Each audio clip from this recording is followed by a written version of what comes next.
Mr. Mojo here, and I'm going to show you how to set up your meter in two ways. Step one is the easiest. First of all, download the app either on iOS or on Android. All right, let's get that. Get downloaded. Excellent.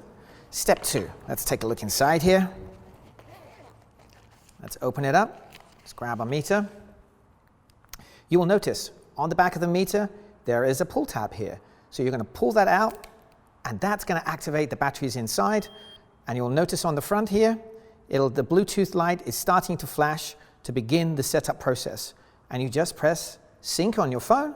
It'll search for the device. It will connect. And now it's set the date and time. How easy was that?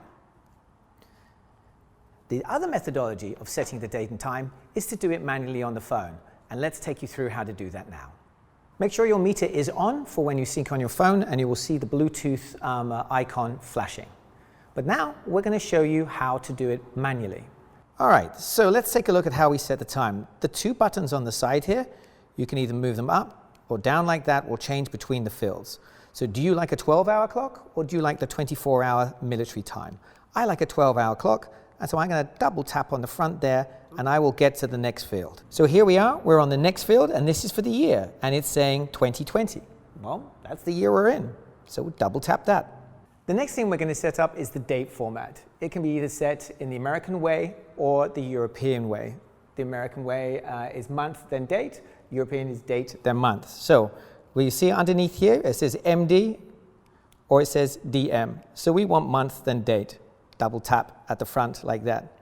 The next thing we're going to set up is the actual month and the date. So we are here in September, but if you are in October, move it up one. Or if you're in November, move it up. Or you can move it back by simply using the buttons. When you've got to your today's date, you double tap on the front there to get to the next field.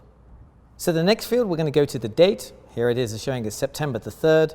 But if I want to go to the 4th, I can keep moving it up, or I can come down to bring it back that way there. Once we've got to the date that we want it set to, let's make sure that's the 3rd. Yes, there we go. We double tap on the front to get to the next field. And now we're going to do the time. So we're going to advance the time. It is 10, double tap to set that. Now we're going to do the minutes. I'm going to move that up. Let's have a look, 10, 20. Keep moving it up there, like so. And double tap to set it. Now, it's going to ask it, do you want it to beep? Yes, I like my meter to beep, so I'm going to double tap on the front there. And now we're going to come into the alarm settings. I like to use the alarm on my phone most of the time, and we'll cover over alarms another day. So you say alarm 1 off, alarm 2 off, alarm 3 off, alarm 4 off, and then we get to setting up your hypoglycemic warning. You can set the actual level at which you'll have your meter beep at you for hypoglycemia. This is useful to adjust if perhaps you're fasting, or that you can actually have slightly lower levels of glucose. So it says hypoglycemia on, so yes.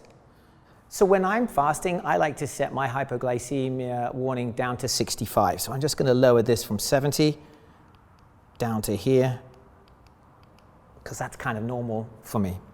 Then double tap to set that. The next piece we're going to do is a ketone warning. So we're going to put that as to being on, double tap that, because this is a concern for diabetics for ketoacidosis. Ketoacidosis only happens in the presence of high glucose and high ketones. Once you have pressed the button twice to finish that, the meter will automatically switch off and you are ready to test.